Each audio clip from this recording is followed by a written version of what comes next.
Bueno, buenas noches. Muchas gracias a todos por estar esta noche aquí. Es una tarde un poco difícil, llovió por algunas partes, pero muchísimas gracias por contar con su asistencia. Pues como ya lo comentó la doctora Alcántara, vamos a tratar un tema que tal vez para muchos es un concepto nuevo, pero para otros ya esto es de la práctica diaria, ¿no? En algunos hospitales se cuenta con aparatos y tecnología más avanzada que permite pues realizar procedimientos de alguna manera, vamos a ver durante la plática, procedimientos con más seguridad. Esto es el contenido. Es importante mencionarles que es completamente responsabilidad de su servidora la presentación de este tema, sin fines de lucro, sin representar a ninguna compañía, ninguna empresa, por lo que vamos a tratar cada uno de los temas y al final vamos a hacer las preguntas. Bueno, platicando un poquito de los antecedentes de la técnicas regionales en pediatría, es bien sabido que antes se manejaban técnicas a ciegas, y digo antes porque en algunos lugares pues están abandonadas estas técnicas, pero en otros lugares solo se cuenta con neuroestimuladores que para algunos parecerán obsoletos, pero para otros es lo que tienen, ¿no? El pan de cada día para de alguna manera realizar las neuroestimulaciones y localización así de las estructuras nerviosas que nos interesan. Recordemos que antes se hacían solamente con los abordajes con referencias anatómicas, que si bien sabemos en los adultos pues están bien establecidas, pero en pediatría es más difícil porque es un grupo muy heterogéneo, ¿no? Desde los neonatos hasta los pacientes de 18 años, que a veces son más grandes que su anestesiólogo. Esto hace que se compliquen las cosas, ¿no? Y finalmente terminan siendo técnicas a ciegas. Salud. Bueno, dentro de las consideraciones específicamente en pediatría, como ya les mencionaba, es un grupo heterogéneo. A veces manejamos pacientes pretérmino, pacientes que tienen muchísimos riesgos per se, ¿no? Por las condiciones en las que nacieron, o como les comentaba, pacientes de 9 años superobesos, pacientes de 18. Entonces no podemos establecer así normas para realizar las técnicas regionales, pero por eso el ultrasonido nos ha ayudado muchísimo. Tenemos que calcular las dosis de anestésicos locales según el peso corporal, y así lo vamos a calcular, ¿no? Los anestésicos locales en miligramo por kilo de peso. Las estructuras neurovasculares van a estar con características muy distintas a los pacientes adultos. Estas estructuras están más estrechas, más pegadas a los vasos sanguíneos, por eso hay más riesgo de inyecciones intravasculares, y están más superficiales. Hay menor cantidad de mielina, lo que hace que los anestésicos locales se necesiten con menos concentración y esto sea suficiente para provocar un buen efecto anestésico. Dentro de las características, como les mencionaba, son estructuras muy pequeñitas dependiendo la edad. Son estructuras que a veces están muy superficiales. Ya vemos aquí de 2 a 3 milímetros en el paciente neonato en un plexo axilar, en el bloqueo axilar, de 4 a 6 milímetros en el paciente más grandecito de 6 años, y se puede colocar, después de los 10 años se pueden encontrar ya a 10 milímetros, ¿no? Las estructuras cada vez van siendo más profundas, y obviamente la complexión del paciente, pues esto va a ser diferente, ¿no? Si hay más tejido adiposo, pues esto va a cambiar completamente las circunstancias. Dentro de las consideraciones técnicas, vemos que el paciente pediátrico, como tiene más contenido de agua corporal, volumen de agua, va a ser una ventana ecogénica más adecuada para el ultrasonido. Recordemos que el ultrasonido se maneja por ondas, las cuales viajan a través de medios, y dependiendo del tejido, mientras más agua tenga, es una mejor transmisión de estas ondas. Entonces en el niño pues esto hace que sea una característica muy adecuada. Pero también vamos a ver que las estructuras son muy pequeñitas. Ahorita les voy a mostrar una fotografía del bloqueo axilar en donde es hasta difícil reconocerlas. Se ven bien, pero las estructuras son muy pequeñitas, por lo que se dificulta, por ejemplo, hacer reinyecciones porque se confunden con otros tejidos. Y lo que les comentaba, ¿no? La profundidad de las estructuras, pues mientras más pequeño el paciente, son más superficiales. Dentro de los cambios entre un niño y un adulto, pues vamos a ver lo que les comentaba, las referencias anatómicas en centímetros. En pediatría esto no nos sirve. Las técnicas se pueden emplear con el paciente despierto, bajo sedación o con anestesia general. La mayoría de la literatura nos refiere técnicas con anestesias combinadas con el fin de disminuir los riesgos mientras se realiza el bloqueo. Pero hemos visto también, es bien importante la comunicación del médico con el paciente y con el familiar, porque si uno le explica que podemos poner anestésico local en la piel como EMLA y utilizar la misma pantalla del ultrasonido como un medio de distracción, el paciente puede estar viendo cómo se está realizando su bloqueo, volteando hacia la pantalla sin ver cómo va entrando la aguja, obviamente, y a veces hasta ellos están interesados en ver las imágenes por ultrasonido. Entonces se requiere de menos sedación, pero bueno, eso va a ser individualizar cada caso, ¿no? Definitivamente esto depende de la experiencia de quien está haciendo el bloqueo y también si cuenta con algún ayudante que pueda manejar perfectamente la vía aérea en caso de que se requiera cambiar de técnica, ¿no? Manejar una anestesia general. La dosis de prueba aquí le pongo que es dudosa porque si tenemos al paciente bajo anestesia general, lógicamente los signos vitales no van a manifestar si hay una absorción de anestésico local. Entonces no es tan confiable nuestras dosis de prueba del anestésico, pero aún así es importante mencionar que todo el tiempo tenemos que manejar al paciente monitorizado, tener un saturómetro y el electrocardiograma todo el tiempo funcionando perfectamente. Hay que probar nuestra máquina, o sea, no hay que dejar de hacer lo que hacemos de manera rutinaria, ¿no? Desde llegar y checar nuestra toma de oxígeno, nuestro aspirador y el monitoreo, ¿no? Que la máquina esté funcionando perfectamente y contar con todo lo necesario para, si esto se pone difícil, pues cambiar a una técnica general.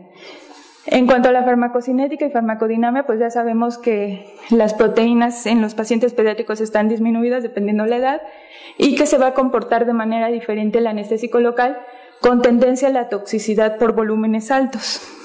Bueno, esto no nos gusta, pero tenemos que hablar de la epidemiología, de las estadísticas que se hacen desgraciadamente mejor en otros países. Esta es una referencia de Estados Unidos en la cual vemos que 1 de cada 3 anestesias son regionales y se utilizan bloqueos de nervios periféricos, mientras que las dosis únicas, una sola inyección, los neuroaxiales, solo el 3% se realiza con ultrasonido, mientras que para nervios periféricos el 82% se realiza con ultrasonido y de estos el más frecuente es el abordaje supraclavicular. Entonces vemos pues que sí es la mayor parte de los bloqueos sí se está haciendo con ultrasonido, pero bueno, es un país de diferentes características obviamente al nuestro.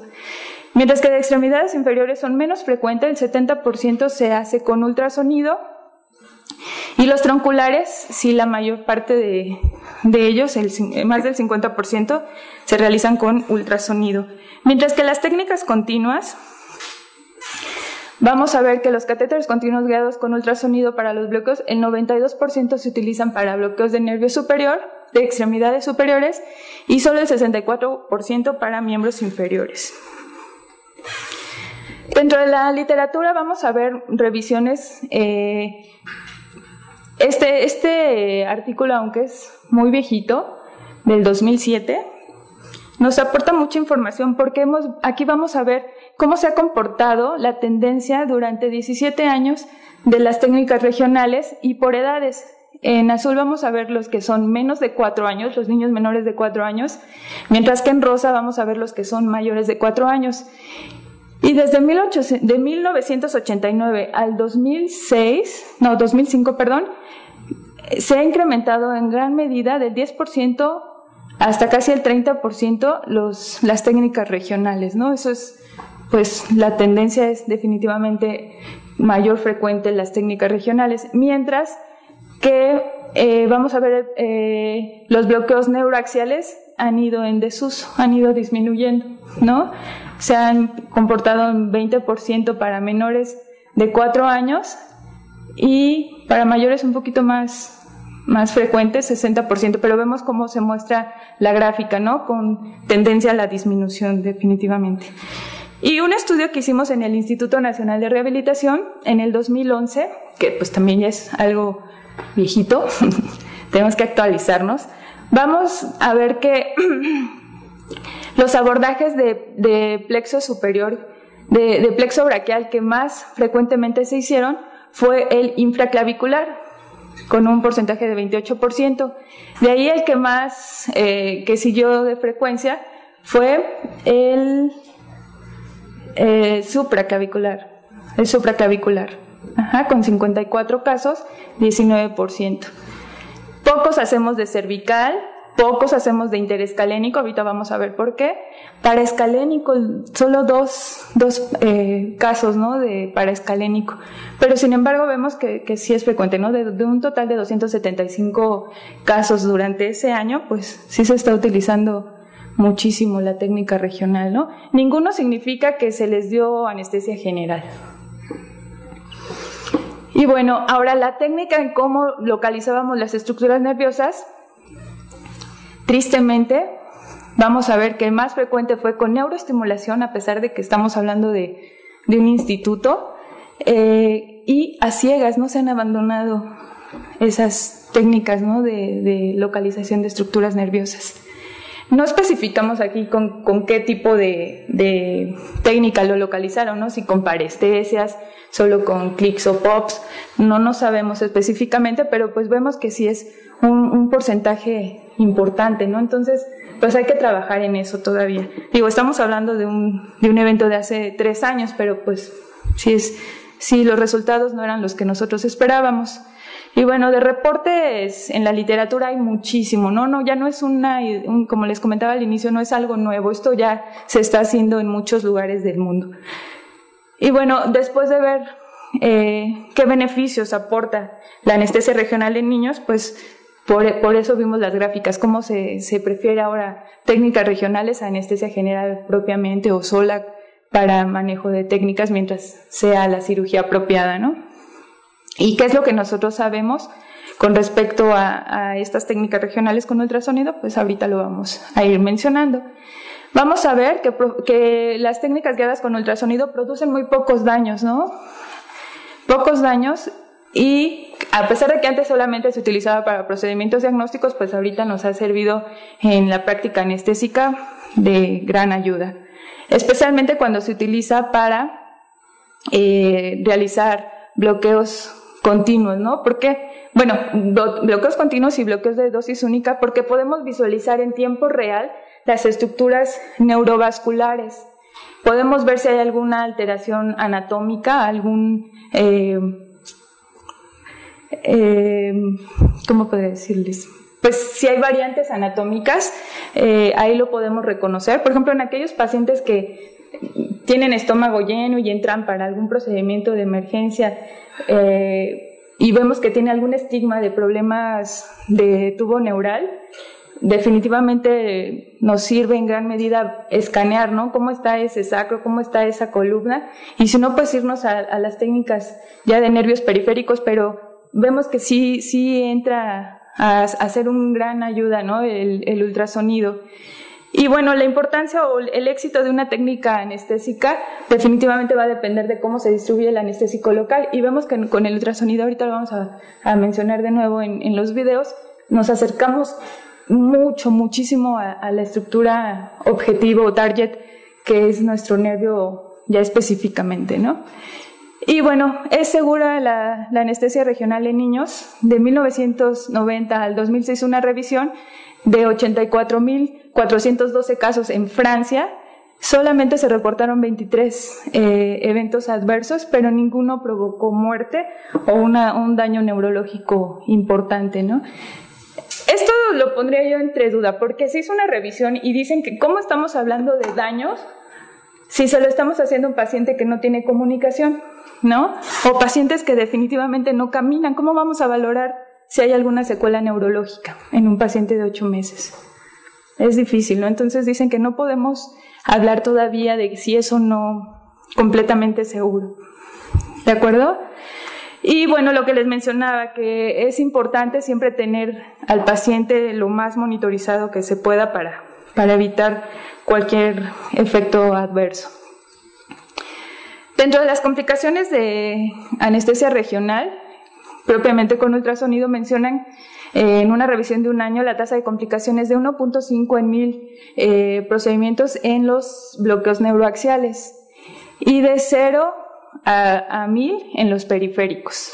Y en una revisión que se hizo ya a un lapso mayor de 5 años, dentro de los efectos adversos, nuevamente aparece más en los bloqueos de neuroeje, con abscesos epidurales y lesiones de cordón espinal. Pues a mí se me hace que sí son lesiones importantes, ¿no? Bueno, ¿cuáles son las indicaciones para nuestras técnicas anestésicas guiadas con ultrasonido? Procedimientos tan sencillos. Esta es una nena que metió los dedos en una puerta y le pusieron solamente unos clavitos. También esta nena mete un dedito en la puerta del colegio y se lleva la uña, ¿no? Entonces aquí podemos poner bloqueos más selectivos o un bloqueo axilar y con menos problema, ¿no? Dosis de anestésicos muy reducidas. Aquí vemos una nena que se quemó. ¿Con qué? Es increíble, ¿no? La edad y ya trae una quemadura. Este caso es un caso muy importante, a mí se me hace interesantísimo. Es un paciente que, si se dan cuenta, tiene todo el tórax deforme, tiene un problema de escoliosis severa, sin embargo tiene una fractura muy, pues sí puede ser hasta expectante, ¿no? De húmero distal. Lógicamente, si nos metíamos a intubarlo y manejo de una vía aérea, nos íbamos a meter en muchas complicaciones, y pusimos un bloqueo de interescalénico y supraclavicular bastante bien, ¿no? Porque metieron aquí el clavo y le fue mucho mejor. Algunas patologías congénitas o casos ya más crónicos, ¿no? Este es un nene con alguna neuropatía periférica y se le empezaron a hacer problemas de circulación y aparte de sensibilización. Entonces aquí hay que meterlos para debridación y cositas así que son repetitivas, ¿no? Aquí vemos un caso que, aunque pareciera impactante, es una fractura de tobillo. Por tomografía se ve el trazo un poco complicado porque son en 3 planos y solamente lo fijaron con un clavito, ¿no? Entonces también hay que tomar en cuenta eso. ¿Cuánto tiempo va a tardar este paciente en irse si solamente fue una técnica quirúrgica cerrada? No tiene caso que yo le ponga un bloqueo neuroaxial en donde le dure 8 horas sin mover las piernas, pudiéndole poner un bloqueo de nervio femoral y nervio ciático, y el paciente solo tiene el efecto anestésico en la pierna que van a operar, ¿no? Nuevamente vemos casos un poquito tristes. Este es un codo que está deshecho.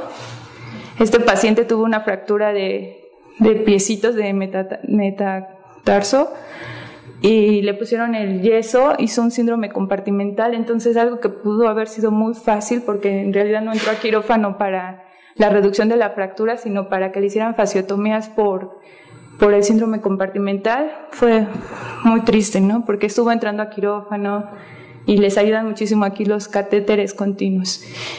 Y pues esto, hablando de lo que estaba mencionando hace un momentito, pues no solamente sirve para manejo del dolor, también nos sirve. Este bebé está en terapia intensiva y tiene una isquemia severa de la planta del pie.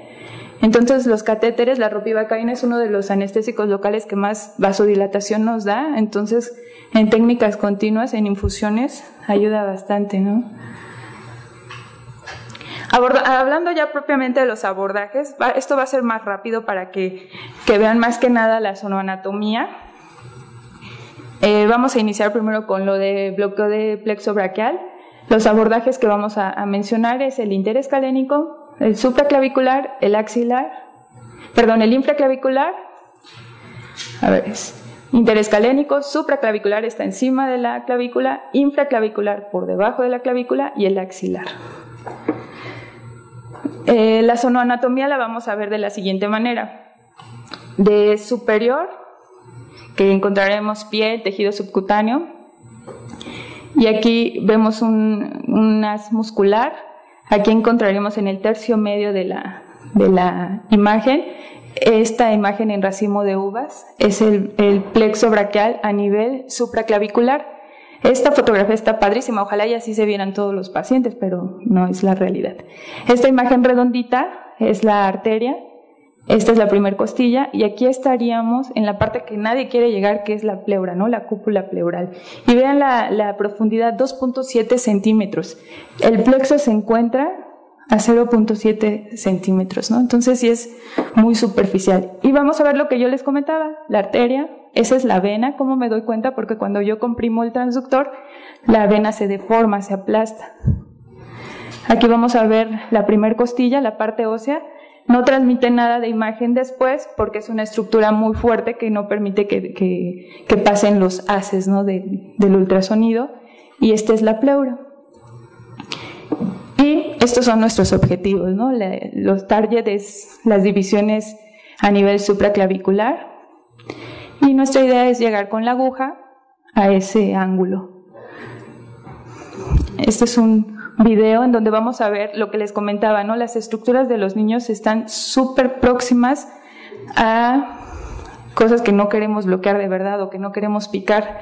Este video me gustó porque veíamos una estructura no habitual a lo que acostumbrábamos a ver. Se veía por aquí una estructura muy pequeñita que decíamos, híjolas, vamos a probar con el neuroestimulador para ver qué es. Y resulta que era el nervio frénico. Entonces, si vieron en el video, cuando pusimos el neuroestimulador, se contraía el hemiabdomen, ¿no? Ahí va de nuevo. Ay, no, ya no puedo. Bueno, si quieren lo pasamos después, ¿no? Pero eso es lo que quería demostrarles, ¿no? Que a veces sí dudamos de una anatomía que es poco común y pues a veces sí nos vemos en la necesidad de corroborar con un neuroestimulador para ver qué es lo que estamos tocando. Bueno, estos son los abordajes. Quise hacer un cuadro para resumir los abordajes interescalénico, supraclavicular, infraclavicular y axilar, las indicaciones de cada uno, el target o los objetivos que vamos a bloquear, las complicaciones, consideraciones especiales y los puntos de referencia por ultrasonido. Entonces, no los voy a leer porque ahorita vamos a ir explicando uno a uno. Este es el abordaje interescalénico, es poco usado porque en realidad la indicación como tal es cirugía de hombro, de la parte más proximal del húmero, de la cabeza del húmero, y en realidad los niños no entran tan frecuentemente para cirugías de esta área, ¿no? A menos de que puedan hacer una exploración de plexo braquial, algunos nenes que están con problemas de nacimiento de lesión de plexo braquial, pero a ellos les damos técnicas combinadas definitivamente porque son cirugías de 12 horas, son cirugías muy desgastantes, entonces no está tan indicado propiamente este bloqueo, ¿no? Este abordaje, sin embargo, sí se hace, y aquí vemos, qué pena, no se proyecta bien la imagen como en la pantalla de la computadora, pero bueno, esta es la arteria, aquí veríamos 3 imágenes redonditas u ovaladas, hipoecoicas con respecto a esto que es hiperecoico. Estas son hipoecoicas en escalerita, que son los troncos, ¿no? A partir de C5, C6 y C7, por aquí están. Este es el abordaje supraclavicular. Vemos que aquí es de gran utilidad el transductor o sonda de baja frecuencia, de alta frecuencia y baja penetración. ¿Por qué? Porque las estructuras están muy superficiales. Entonces, vemos aquí la profundidad es muy poca. Entonces, nos sirven muchísimo estos transductores que son de alta frecuencia y baja profundidad. Aquí vemos que nuevamente aparece la imagen, ¿no? Músculo, aquí está el plexo en racimo de uvas, la arteria, la primer costilla y la pleura. Igual aquí, ¿no? La arteria, la primer costilla. De este lado está la pleura, sería del otro lado, ¿no? Sería del lado izquierdo. Arteria, plexo, pleura y la primer costilla. El abordaje infraclavicular, que es el que más realizamos en el instituto, vamos a ver nuevamente que se lee de superior a inferior. o superficial a profundo, piel, músculo deltoides mayor, deltoides menor. Aquí encontramos una estructura redondita que pulsa, si lo tuviéramos en tiempo real, la veríamos que pulsa. Y estas tres imágenes hiperecoicas son los cordones que tienen su nombre con relación a la arteria subclava o arteria axilar, ¿no? Es el tronco posterior, perdón, el cordón posterior, lateral y mediano, porque está entre la arteria y la vena, que es esta. Nuevamente aquí vemos la arteria y aquí estaría el tronco posterior, el cordón posterior. Aquí, así es como nosotros lo escaneamos, ¿no? Es un paciente muy pequeñito y vemos que volvemos a utilizar el palito de hockey, que es nuestro transductor estrella en pediatría. Esta paciente ya está más grande, es más gordita, y tenemos un transductor lineal, que también es de alta frecuencia, pero no es tan pequeño como este, ¿no? El bloqueo axilar, que utilizamos sobre todo para procedimientos más distales, obvio si no van a poner una isquemia en el brazo, porque pues ya no podemos bloquear aquí este nervio, que ¿cuál es? Que se sale del plexo. A ver, residentes. Tendríamos que infiltrarlo de manera aislada, ¿no? Para poder utilizar un torniquete. Bueno, ahora viendo los abordajes ya inferiores, vamos a tocar el ilio inguinal, ilio hipogástrico, el femoral, y aquí lo vemos. Uy.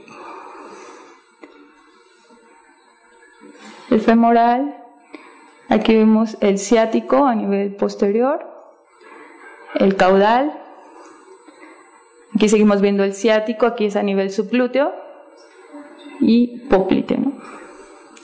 Este es el cuadro que también trata de alguna manera de resumir los abordajes, ilio inguinal, femoral, ciático, caudal.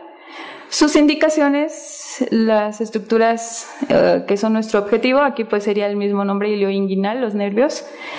Las complicaciones, las consideraciones especiales y los puntos de referencia anatómicos con respecto al uso del ultrasonido.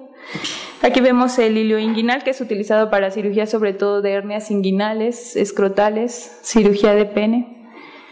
Es el músculo oblicuo externo, oblicuo interno. Aquí vemos la espina ilíaca anterosuperior, el transverso del abdomen, y estas dos estructuras pequeñitas son los nervios que vamos a bloquear. El femoral, seguimos utilizando transductores lineales de alta frecuencia y poca profundidad, y vemos aquí como el esquema, ¿no? Acuérdense de la mnemotecnia: vena, arteria, nervio, de medial a lateral externo. Aquí lo vemos, vena, arteria y el nervio. ¿De acuerdo? Este es un abordaje superficial, muy superficial. Si vemos las estructuras que hay aquí, pues es poca grasa y pocos músculos, ¿no? Y las fascias que se tienen que atravesar, entonces la profundidad es muy poquita. Aquí vemos el nervio ciático a nivel subglúteo, trocánter mayor, tuberosidad isquiática, y esta estructura redondita, bueno, ovalada, más ovalada, es el nervio ciático. Es un nervio muy, muy grueso, ¿no? Muy, muy amplio. A pesar de ser un paciente pediátrico, pues es uno de los nervios más grandes. El bloqueo caudal. Aquí vemos, esto es un esquema, vamos a pasar más adelante fotografías, pero bueno, el transductor se pone de manera transversa sobre el hiato sacro. Aquí vemos los dos cuernitos. Esto es tejido subcutáneo, piel, tejido subcutáneo, la membrana de Catalin o membrana sacrococcígea, y este es el borde posterior de la base del sacro. Ahora, después de que les enseñé las imágenes, ¿quién me quiere decir qué bloqueo sería este? ¿Qué abordaje sería ese? No se ve nada, ¿verdad? Lo puse a propósito porque siempre hay que hacer ajustes en la unidad del ultrasonido. Tenemos que saber manejar el ultrasonido, o tener pues al de biomédica al lado de nosotros, o tener a Areli. Sí. La verdad es que Areli anda en todas las salas, y tenemos que pues manejar los botones que no nos gustan, ¿no? Hay que manejar, ver la profundidad, las ganancias, el foco. ¿Qué es el foco? Lo que a nosotros nos interesa bloquear, pues es un nervio. Entonces primero hay que localizar el nervio y de ahí hay que ir ajustando la pantalla, viendo de qué manera podemos mejorar esa imagen, porque definitivamente aquí no se ve más que es del INR y que fue el 3 de julio del 2012. Entonces sí es importante, ¿no? Que siempre ajusten su pantalla. Yo también les digo a los residentes, no anden correteando a la aguja. Si ya identificaron la estructura neurovascular, fijen la mano, trabajen con la mano bien fija en un área del cuerpo del paciente en el que no lo molestemos, pues, pero no se vale trabajar en el aire porque es bien difícil y se distorsiona la imagen, y si ya la habíamos encontrado se mueven y otra vez hay que buscarla, y luego ellos cometen el error de ir buscando la aguja y lo que mueven es el transductor y no su aguja. Entonces es muy padre, ¿no? La convivencia con residentes, y bueno, nos hacen el día más ameno. Bueno, y pues se está trabajando en las técnicas continuas, ¿no? Hay mucho que hacer todavía, hay de verdad mucha investigación que está tocándonos la puerta porque, pues como les decía, es difícil. Eso es definitivamente el área de anestesia, yo creo, la más difícil, porque en primera pues no podemos generalizar a los pacientes por las edades, por las consideraciones anatómicas, fisiológicas, farmacológicas, y pues porque cada paciente es diferente completamente. Este es un caso que quise comentar. No está la imagen tan difícil como se ve en persona. Este es un niñito que viene de Guerrero, que estaba en un caballo, es de un nivel socioeconómico muy bajo, estaba en un caballo y al caballo lo atropella un taxi. Entonces él se cae, no sé cómo está el caballo, no llegó al hospital, pero no sé, él se cae, se fractura el radio y cúbito, pero hace una osteomielitis. El niño entró desde el 1 de julio y todavía sigue en el hospital, me parece. Sí, ¿verdad? Sigue todavía en el hospital porque hizo osteomielitis, hizo celulitis. En primera es un niño, bueno, aquí vemos otras imágenes porque me tocó para que le tomaran un injerto de espesor total. Tomaron hueso, peroné, tomaron músculo y piel para poderlo injertar aquí. Entonces hicieron este estudio, una arteriografía, para ver si el injerto era viable y colocarlo aquí. Y lo hicieron para los miembros pélvicos para ver si tenía buenas arterias, buena vascularidad, y ese injerto servía, ¿no? Cuando yo lo recibí dije, le voy a poner un catéter continuo, este nene, la cirugía va a ser muy larga y pues le voy a dar también general, pero pues sí me gustaría estar manejando también el catéter durante el transanestésico. Sin embargo, no lo hice porque, viendo ya todo lo que había sucedido con ese niño que ha entrado 1000 veces, las proteínas nunca nos las llevaron a sala, nunca las reportaron. Es un niño, si lo ven, se ve desnutrido. Y qué bueno que no lo hice, no me voy a arrepentir nunca, porque primero ya no tiene venas, traía un catéter subclavio. Fue un show ponerle ese catéter subclavio. Y luego dije, bueno, ¿y si le pongo el infraclavicular y le fijo ahí el catéter? Pero las enfermeras de piso se vayan a equivocar y no le vayan a conectar ahí una solución con potasio. ¿Para qué quieren, no? Entonces le di una dosis única infraclavicular y un subaracnoideo para el miembro pélvico, ¿no? La verdad es que fueron rápidos en tomar el injerto. Aquí se ve cómo toman el peroné, aquí está la capa muscular, aquí está ya el injerto como tal, que lo iban a poner aquí de espesor total. Aquí se ve cómo la pierna ahora es la lastimada. Pero como les digo, siempre hay que ver, ¿no? ¿Qué sigue? No es solamente lo que me pasa en sala y cubrir mis necesidades, ¿no? Porque yo me voy a ir en el turno que sí, o sea, alguien me va a recibir a mi paciente, le voy a dejar mi catéter. No se trata de eso, ¿no? Hay que individualizar cada caso y ver qué es lo que más le conviene, no porque a mí me guste poner bloqueos con ultrasonido y ponerle un catéter porque ahí se ven padrísimos, lo voy a hacer de manera rutinaria. Entonces sí hay que tomar en cuenta las consideraciones del niño. Este es aunque la plática es de ultrasonido, este es un bloqueo de nervio ciático que se hizo inicialmente con neuroestimulación. La médico residente, que no vamos a decir el nombre, y ya no está en el instituto, lo puso padrísimo a la primera, ¿no? Aquí le bajamos el miliamperaje, pero otra residente iba a poner el siguiente bloqueo este es a nivel subglúteo, y le costaba mucho trabajo, ¿no? Y lógicamente cada vez que mueve la aguja, pues lesiona músculos, puede también tener una inyección intravascular, porque el residente, si ven, de repente si le inyecta algo, ¿no? Y le mueve y le dan ansias, y nunca pudo poner el bloqueo.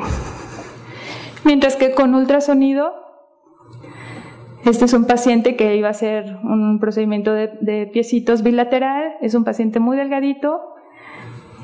La posición de quien me ayudó pues estaba muy incómodo cargando los dos piecitos, pero de verdad que nos sirvió muchísimo. Aquí se ve cómo se aísla el nervio ciático. Bueno, ahí ya lo señalé con el dedo. La aguja se ve perfectamente en posición de las 12 según las manecillas del reloj con respecto al nervio, que ahí se vio redondito, y todo lo que está oscuro alrededor o hipoecoico es el volumen del anestésico local. Entonces, pues, las imágenes dicen más que las palabras, ¿no? Se pudo hacer con poco volumen a una concentración adecuada en las dos piernitas. Ahí sí. Ok. Y pues este es un video muy padre, fue un regalo, en donde vamos a resumir, y aquí podríamos comentar, ¿no? Las aplicaciones de la anestesia regional en niños. Digo, no está por demás mencionar las ventajas, ¿no? En contra de una anestesia regional. No estamos peleadas con las regionales, pero con las generales, pero las regionales siempre sí nos dan más beneficios, ¿no? Sobre todos aquellos pacientes que tienen problemas de apneas, de estómago lleno, ¿no? Que podemos hacer bloqueos continuos, que tenemos menos complicaciones, aunque nos falta más estudiar bien estas cosas de las complicaciones, porque no seguimos a nuestros pacientes. De hecho, si bien los vemos a los 2 días del posoperatorio, es muchísimo, ¿no? Pero sí tenemos que vigilar qué pasa con esos pacientes. Aquí vemos algunos residentes que la verdad nos ayudan muchísimo en sala. Y pues esto es a grandes rasgos, ¿no? El uso de ultrasonido en el Instituto Nacional de Rehabilitación. No sé si tengan algunas preguntas. Yo creo que sí, pero esto también sirve para crearles a ustedes la cosquillita, ¿no? De que nos vayan a visitar en donde se encuentren mis compañeros, ¿no? En algún curso, en el instituto, que siempre son bienvenidos. La doctora Sandra Gaspar es muy accesible en este aspecto de si quieren ir a visitarnos para ver qué es lo que estamos haciendo. Yo creo que pueden acercarse, ¿no? A cualquiera de nosotros, que aquí hay muchos. Gracias.